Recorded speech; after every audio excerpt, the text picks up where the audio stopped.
जिस विषय को आज हम पढ़ेंगे उस पर हम पूर्व में चर्चा कर चुके थे। वह विषय है भारत की संसद। जैसा कि हम जानते हैं कि संसद संघ के मामलों में प्रमुख विधि निर्माण की संस्था है और पूर्व के व्याख्यानों में हम इस बात का भी अध्ययन कर चुके थे। क्या भारत की संसद की वास्तविक स्थिति क्या है? क्या भारतीय संसद एक संप्रभु संस्था है? और यदि एक संप्रभु संस्था नहीं है तो कौन से ऐसे तत्व हैं जो भारतीय संसद पर मर्यादाएं आरोपित करते हैं? इसी संदर्भ में हमने ये भी जाना था कि संघात्मक शासन प्रणाली में कार्यपालिका व्यवस्थापिका के प्रति उत्तरदायी होती है। कार्यपालिका मोटे अर्थों में प्रधानमंत्री और उसकी मंत्रिपरिषद, और व्यवस्थापिका संसद और उसके दोनों सदन, और सामान्यतः संसद की व्याख्या में या संसद के तत्वों में राष्ट्रपति को भी गिना जाता है। तो इस रूप में संसदात्मक शासन प्रणाली में कार्यपालिका व्यवस्थापिका के प्रति उत्तरदायी होती है, यानी प्रधानमंत्री और उसके मंत्रिपरिषद को संसद के प्रति उत्तरदायी होना पड़ता है। ये संसदात्मक शासन प्रणाली का एक मूलभूत लक्षण है। अनुच्छेद 89 में कहा गया है कि भारत की एक संसद होगी जो राष्ट्रपति और 2 सदनों से को मिलाकर बनेगी, जिसके नाम क्रमशः राज्यसभा और लोकसभा होंगे। यानी भारत की एक संसद होगी जो राष्ट्रपति और 2 सदनों को मिलाकर बनेगी, जिनके नाम राज्यसभा और लोकसभा। तो राज्यसभा को हम उच्च सदन के रूप में जानते हैं और अप्रत्यक्ष निर्वाचन द्वारा निर्वाचित सदस्यों से ये सदन बनता है। लोकसभा को हम निचला सदन मानते हैं और लोकसभा के सदस्यों का निर्वाचन प्रत्यक्ष निर्वाचन प्रणाली द्वारा किया जाता है। इस तरह ये 2 सदन हैं। तो पहले को उच्च सदन यानी राज्यसभा को हम उच्च सदन के रूप में जानते हैं और लोकसभा को हम निम्न सदन के रूप में जानते हैं। पहले हम फिर इस बात की चर्चा कर लें कि भारत में संसद की स्थिति क्या है।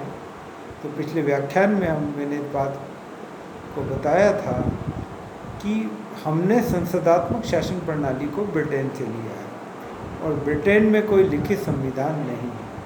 एक लिखित संविधान नहीं होने के कारण वहाँ की संसद अमर्यादित और प्रतिबंधित शक्तियों को धारण करती है।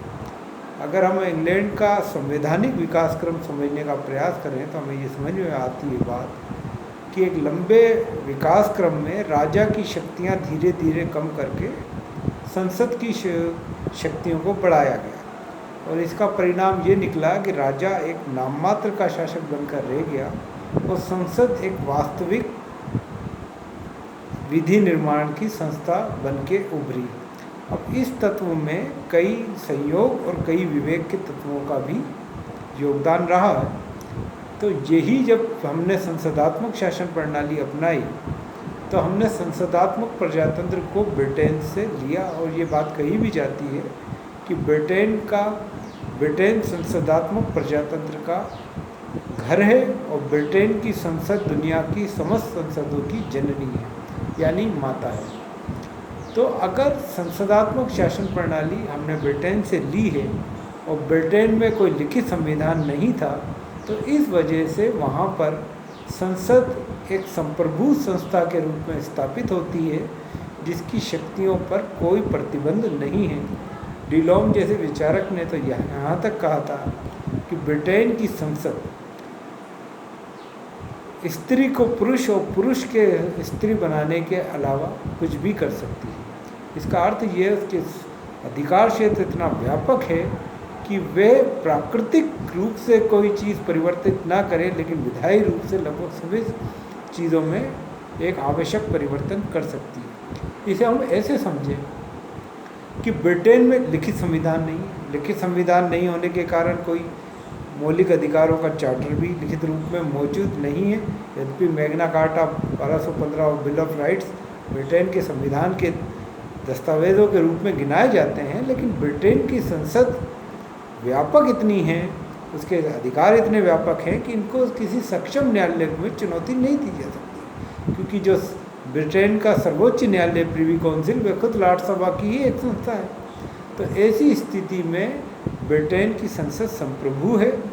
वो जो भी नियम बनाएगी या कानून बनाएगी, उसकी शक्ति को चुनौती देने की वाली कोई भी संस्था ब्रिटेन में तो मौजूद नहीं है। इस रूप को और उदाहरण से समझें, यानी मान लीजिए काल्पनिक स्थिति की कल्पना करें कि ब्रिटेन की संसद ये कानून बना देती है कि 14 साल से कम बच्चे को जीवित नहीं रहने दिया जाएगा। मान लीजिए ये बड़ा अत्याचारी और न्यायपूर्ण कानून लगता है, क्योंकि कोई लिखित संविधान नहीं है, मूल अधिकारों का चार्टर मौजूद नहीं है, तो ऐसे संविधान, ऐसा बनाया गया कानून भी वैध होगा और इसको किसी सक्षम न्यायालय द्वारा चुनौती भी नहीं दी जा सकती, क्योंकि ये माना जाएगा कि सक्षम न्यायालय को चुनौती भी दी जाएगी तो ये अंतर्गत मामला प्रिवी काउंसिल पे पहुंचेगा और प्रिवी काउंसिल लॉर्ड सभा जो ब्रिटेन का उच्च सदन है उसी की एक अंग है। तो ऐसी स्थिति में ब्रिटेन में संसद चाहे कितने ही अत्याचारपूर्ण कानून बना ले, लेकिन उस पर रोकथाम की कोई व्यवस्था ब्रिटेन के संसद में, ब्रिटेन के कानून में या संविधान में नहीं है, क्योंकि वहाँ पर कोई लिखित संविधान नहीं है, वहाँ मूल अधिकारों का इतना स्पष्ट चार्टर मौजूद नहीं है, वहाँ पे कोई संघात्मक शासन प्रणाली मौजूद नहीं है। और ब्रिटेन में अगर संसद को ये कार्य करने से रोकता है तो उसकी राजनीतिक परिसीमा ही उसको रोक सकती है ऐसे ये कार्य करने से, ऐसा विधायन लागू करने से, अन्यथा कोई दूसरा। भारत के संदर्भ में एक नया व्यवस्था है। हमने संसदात्मक प्रजातंत्र को ब्रिटेन से अपनाया है, तो ब्रिटेन और लिखित संविधान अपनाया है, संघात्मक शासन प्रणाली भारत में काम करती है, मूल अधिकारों का एक चार्टर भारत में मौजूद है और संसद उच्चतम न्यायालय ने मूल न्यायिक मूल्यांकन की व्यवस्था भारतीय संविधान में निहित है और साथ ही साथ उच्चतम न्यायालय का आधारभूत ढांचे का सिद्धांत संसद की सीमाएं निर्धारित करता है। अब ये सारी चीज़ें भारत के संदर्भ में ये निश्चित करती है कि ब्रिटेन की तरह भारत की संसद संप्रभु नहीं है। अब ब्रिटेन की तरह भारत की संसद संप्रभु नहीं है, लेकिन भारतीय संविधान निर्माताओं का ये मत था कि ब्रिटेन की संसद भारत की संसद ब्रिटेन की संसद की तरह संप्रभु तो नहीं हो, लेकिन केंद्रीय स्थिति ज़रूर लगे, क्योंकि हम ये मानते हैं कि संसद में जनता द्वारा चुने गए प्रतिनिधि आएंगे और संसद को सामाजिक, आर्थिक और राजनीतिक क्षेत्र में व्यापक परिवर्तन के लिए जो विधायन बनाने हैं, उसके लिए संसद को एक मूल इकाई के रूप में काम करना होगा। इसलिए भारतीय संविधान में हमने संसद की सर्वोच्चता, यानी संसद अन्य दो अंगों की तुलना में सर्वोच्च है, ये मानी, लेकिन संसद की संप्रभुता के सिद्धांत को स्पष्टतः नकार दिया और ये माना गया कि एक लिखित संविधान, संघात्मक व्यवस्था, मूल अधिकारों का चार्टर, आधारभूत ढांचे का सिद्धांत और राजनीतिक परिसीमाएं, ये सारी चीज़ें भारत में संसद की शक्तियों को सीमित करती हैं। इसमें सिर्फ अंतिम सीमा ही ब्रिटेन के संसद पर लागू होती है, राजनीतिक परिसीमा। बाकी ब्रिटेन पे उपरोक्त 4 जो गिनाए गए हैं प्रतिबंध, वो ब्रिटेन की संसद पर लागू नहीं होते। इसी वजह से भारत में संसद उस ढंग से संप्रभु ढंग से काम नहीं कर सकती जिस ढंग से ब्रिटेन की संसद संप्रभु ढंग से। हाँ, संसद संविधान निर्माताओं का ये मत ज़रूर था कि संसद कार्यपालिका और न्यायपालिका की तुलना में ज़्यादा केंद्रीय भूमिका निभाए, क्योंकि व्यापक भारत जैसे देश में जहाँ व्यापक सामाजिक आर्थिक विषमताएं मौजूद थी, उन विषमताओं को दूर करने के लिए जिस क्रांतिकारी विधायनों की आवश्यकता थी, तो हमारे संविधान निर्माता इस बात को महसूस करते थे कि संसद को लोगों के जीवन स्तर को सुधारने के लिए एक व्यापक सामाजिक परिवर्तन की एक वाहक के रूप में कार्य करना चाहिए। तो ये स्थिति रही कि भारत में संसद को सर्वोच्च तो माना गया, परंतु भारत में अन्य दो अंगों की तुलना में सर्वोच्च तो माना गया, लेकिन संसद की सर्वोच्चता को सिद्धांत को स्वीकार नहीं किया गया। यद्यपि ये बात अलग है कि लंबे एक संवैधानिक विकास क्रम में अंत में गोलकनाथ विवाद में, केशवानंद भारती विवाद में सर्वोच्च न्यायालय ने आधारभूत ढांचे का सिद्धांत प्रस्तुत किया, और आधारभूत ढांचे का सिद्धांत ही ये प्रस्तावित करता है कि संसद द्वारा बनाया गया कोई भी कानून तब तक संविधान विरुद्ध नहीं है जब तक वे संविधान के मूल ढांचे पर आघात नहीं करता। अब मूल ढांचे के कई तत्व सर्वोच्च न्यायालय ने समय समय पर गिनाए हैं, लेकिन मूल ढांचे के सिद्धांत का तात्पर्य ही यही है कि संसद मनमाने ढंग से संविधान में परिवर्तन नहीं कर सकती। तो हम ये बात स्पष्ट से समझ लें कि भारत में संसद संप्रभु नहीं है। संसद सर्वोच्च हो सकती है, परंतु अन्य दो अंगों की तुलना में महत्वपूर्ण हो सकती है, परंतु संसद संप्रभु नहीं है, जिस तरह ब्रिटेन की संसद संप्रभु। अब लोकसभा के संदर्भ में, लोकसभा में मूल रूप से 552 सदस्य थे, जिसमें 530 राज्यों से चुने जाते हैं, 20 संघराज्य क्षेत्रों से, और 2 एंग्लो इंडियन के राष्ट्रपति द्वारा मनोनीत करने की व्यवस्था थी।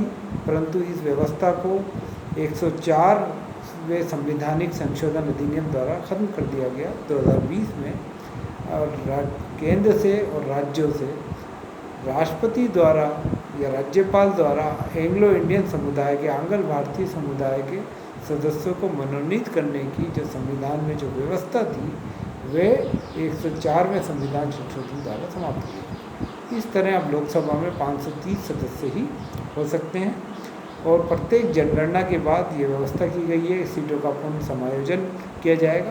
परंतु 84वें संविधान संशोधन द्वारा इस कार्य को 2026 तक रोक दिया गया है, यानी 2026 में ही कि 2021 की जनगणना के पश्चात 2026 में ही सीटों का पुनर्निर्धारण किया जाएगा, पुनर्समायोजन किया जाएगा। लोकसभा का कार्यकाल 5 वर्ष माना गया है, और वे अपने अधिवेशन से नियत 5 साल तक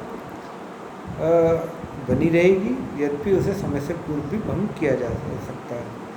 आपातकाल की उद्घोषणा के जब लागू है तो संसद एक बार में उसका कार्यकाल लोकसभा का 1 वर्ष बढ़ा सकती है, लेकिन आपात की उद्घोषणा लागू होने खत्म हो जाने के बाद किसी भी हालत में 6 महीने के बाद वे अस्तित्व में नहीं रहेगी। लोकसभा के जो योग्यता बताई गई है कि लोकसभा का सदस्य वही बन सकता है जो 25 वर्ष की आयु पूरी कर चुका हो, और ऐसी अहर्ताएँ भी निर्धारित की गई हैं जो ऐसी अहर्ताएँ भी रखता हो जो संसद द्वारा निर्धारित की गई हैं। तो ये लोकसभा का सामान्य ढांचा है, जिसको हम